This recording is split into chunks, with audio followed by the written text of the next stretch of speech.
Hello there, this is the video essay why Konami said that Code Talker can't top Nationals. They simply chose to make the biggest European Nationals ever top 32. So if you have above 80% win percentage, it's not guaranteed that you top. I played Code Talker today. We'll start with Mathmech. There were 3 Fireball Fencer. It's one of the new support cards. It heavily pushes the deck forward. It's the true one-card combo of the deck. We have to play the Fireball Phantom, which is also a new support card. It searches our most important cards and generates more card advantage, and it gives us a little bit more of a grind to the way. Then we have the Guardian, which is the second target for Defensor. Also relevant that it's level 4, so we can go into Mathmech play lines. Then we have 3 of Microcoder, which was one of the more important cards before the new support, and it's still very good and very important. Then we have the one code generator, which is our Earth target, and is also handling of code talkers. Gives us more bodies on field by milling stuff into the graveyard. And the on-field effect, I used them on field like 3 times to search for micro. Simply amazing. And I searched 1 time, I searched Defensor and Special later on the combo. This is our Firewall Code Talker stuff. Then we have our Mathmech package consisting of 1 circular, not limited, whatever. Then we have 1 addition and 1 subtraction, 1 sigma, and 1 diameter. This is our monster lineup, and as the 1 spell trap search target, we have the Super Factorial.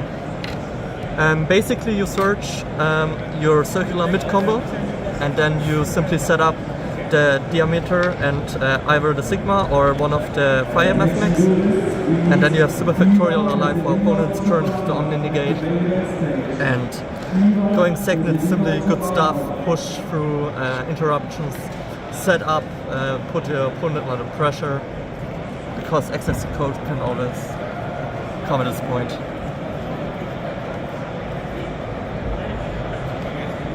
Then we have our generic cyber support. We have 3 copies of Pearl Exceed Dragon.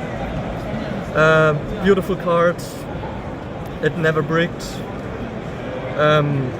It was always good going second. I lost so many die rolls, and every time I saw Exceed in my hand, I was just smiling because I knew I had some gas in hand.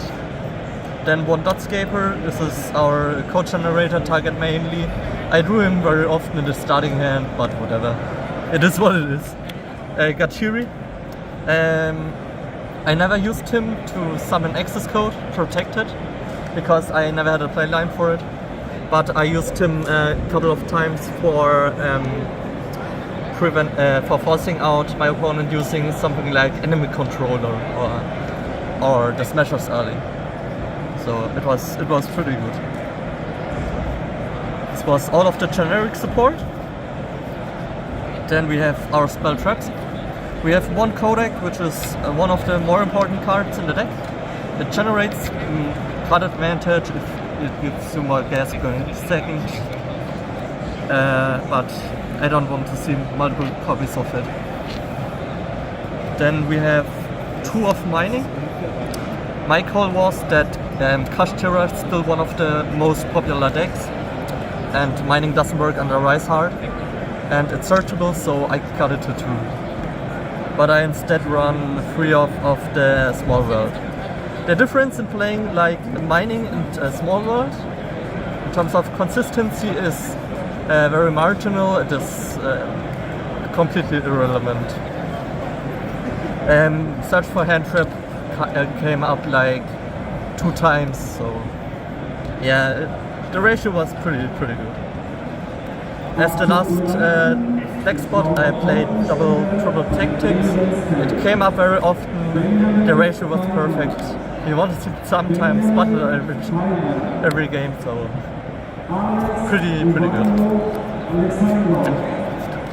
Those were all the spells. So first, hello from the post-production. Yeah, at this very moment in the video I was really struggling not to say I want to see it sometimes, but not every time. And the reasoning for it was that I don't want to fall into the cliche of other big Yu-Gi tubers. The reasoning of why I ran 2 triple tactics was that it was kind of a last minute decision to run them in the main deck. And then I wasn't able to get my hands on triple tactics thrust in time. So the ratio would have been 1 thrust and 1 tactics, but I was only able to get tactics, so I played those and then a 2-off ratio. As the last target for microcoder, we have the conflict, which is part of our main end board if we go first. It's an omni-negate, it prevents board breakers, and it puts Bright in a pretty tough spot. Yeah, then we only have the hand traps left. I played Triple Ash, beautiful card. Triple Ogre, didn't regret it that I played them over Bell at 3. Bell was okay. I'm not that happy with Bell. I expected way more Vanquished Souls. So, and Kotaka has a pretty tough Vanquished Soul matchup going second. So I chose to run Bell. It wasn't terrible, but it wasn't that great either. And then the triple impermanence was pretty good. The Bell was so the most problematic spot in the main deck. The remaining stuff was pretty good. So another hello from the post-production. Yeah, in such diverse formats it's always difficult to call hand trap choices correct or incorrect because they're highly subjective. It's a day-to-day form, so sometimes you just face the right decks or the decks where your flex spots are useful, and other times you face the wrong matchups and then half your flex spots in your main deck are dead, and then you have to cope on the side deck. But I was kinda lucky. I faced some matchups where some hand traps were dead, and mostly the belts were dead in those matchups, and yeah, it's kinda day-to-day form, so it's up to you what you play in those flex spots. In terms of extra deck, we played the Link Spider for Nibiru, and for our secret side tech, I tell you later. 1 Ningaribo, yeah, beautiful card. Put the Trap Tricks player so under pressure and the lab player. Beautiful card. Splash Mage generates so much card advantage, especially late game. Then the Crystal Heart came up very often, especially the rebound effect of the double attack and piercing damage. Beautiful card. Sometimes I just summoned it because it was my only remaining card pointing downwards. Then we have the Update Jammer. I used the on-field effect 2 times, the tournament, and it won me both games. Otherwise I would have lost everything. Inverted. Pretty strong card. Then our Protect code, the Reborn effect came up so often, like the opponent thought, yeah okay, I out a Heat Soul or the Trance code, and then the Omni Negate is dead. Reborn from Graveyard, and then everything was back up. Then there one Trance code talker. Yeah, way too strong. Don't know. Heat Soul came up very often. I often played hands with only Mathmech, and then yeah, Heat Soul was part of the hand board, of course. Then we played 2 X codes. Came up way often. The second one always won the game.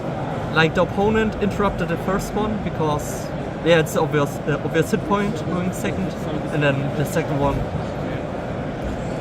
the one Fireball Dragon Miss Playmaker gifted me, pure luck charm, and the Singularity. Yeah, I won against one Trap Tricks player. I played Singularity Control and won the game.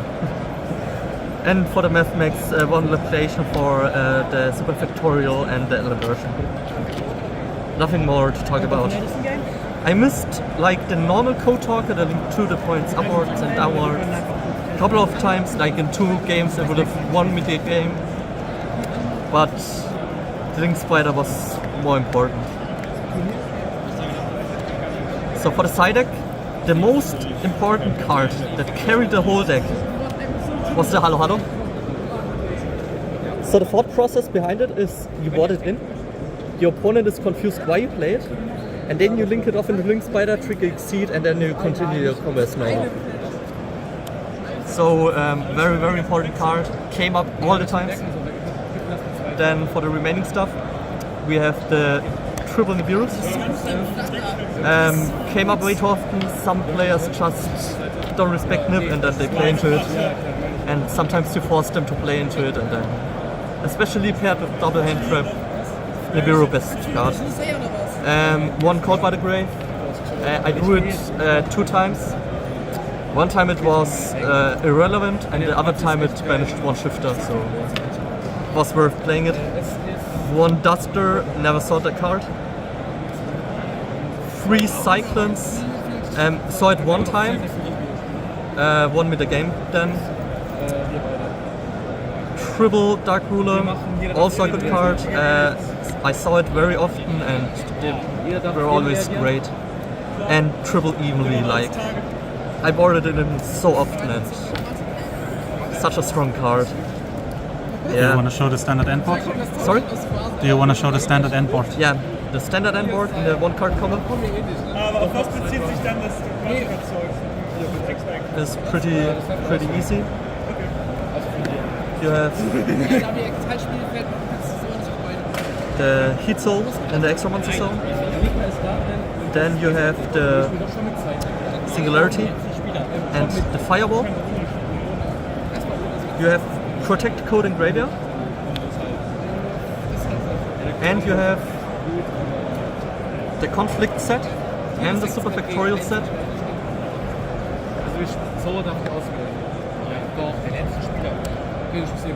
And you have like 3 blanks in hand, 1 Heat Soul draw, and 1 back end with Firewall Ring, and you draw 1 of Heat Soul in opponent's turn. So you have 5 cards in hand.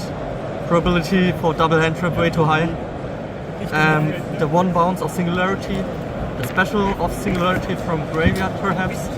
Fireball bounce, can bounce 1 or 2.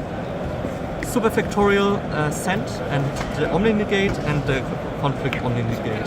So pretty good. And you all still of 1 card. All of 1 card.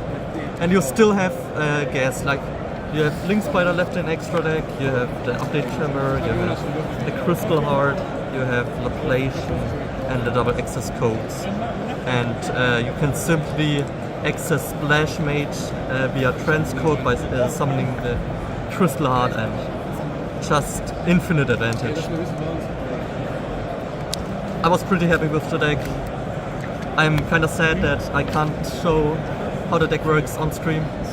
I missed the feature match table like 2 times by 1 spot, and yeah, sadly top 64 would be nice, but yeah, it is what it is. Any shoutouts? Shoutouts to Halo Halo Card Gaming, best team in the world. Shoutouts to Spartan Cards, our sponsor. Such an amazing dude. Please check him out on Card Market and Card Market. Shoutouts to the one and only Miss Playmaker for this insane deck. I'm just a math guy. I build the decks, and he's the cook. He's cooking the stuff. Shoutouts to Trappy for lending me cards. Shoutouts to whole Yugioh community in Bamberg. You're amazing guys. Shoutouts to Sebastian. So a last hello from the post-production. At this part of the video I was giving shoutouts to a real life mate of mine called Sebastian. He's doing some music on Spotify, mostly German rap. His name on Spotify is Chin Gerald, and you can check him out here. The main reasoning was that the day before we went to the German Nationals, he was doing a live performance at a little club, and he was performing a song called Anglerhut, that's German for bucket hat. That's why I was wearing a bucket hat at the event and now in the post-production, because it was a little luck charm. The moment I stole the bucket hat from him, and I wore it like the whole day until the last round. I had a really lucky streak, and it was kind of a sign. And thanks to you guys for watching the video, and I hope we see you soon.